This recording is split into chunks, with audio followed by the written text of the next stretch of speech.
राष्ट्रीय स्वयंसेवक संघ शतवार्षिकी पालन अवसर में बालेश्वर राष्ट्रीय स्वयंसेवक संघ शाखा पक्षर ब्रिट कल्याण मंडप एक कार्यक्रम अनुष्ठित हो जाइए।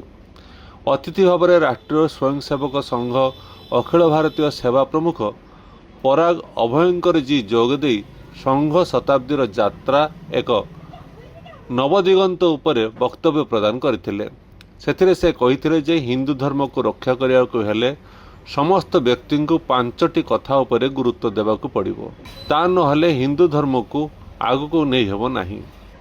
बालेश्वर जिला संघ चालक शुभ्रांशु शेखर दास महापात्र प्राक कथा रखिथिले। परे बुद्धिजीवी मानक प्रश्नर उत्तर रखिथिले पराग जी।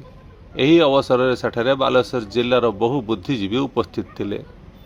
वो प्रबल क्रांतिकारी थे, बहुत बड़े क्रांतिकारी। बाल्यावस्था से देशभक्ति उसका हृदय के अंदर था और उसके जीवन के अंदर भी देखने को मिलता था।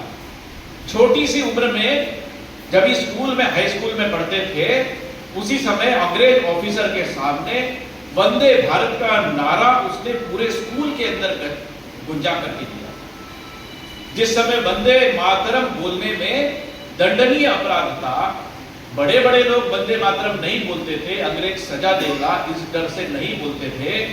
उस समय ये केशव राव हेडगेवार हाई स्कूल के सभी बच्चों को वंदे मातरम अंग्रेज ऑफिसर कहने के बाद एक बुलंद करता है नारा, प्रोटेस्ट करके दिखाता।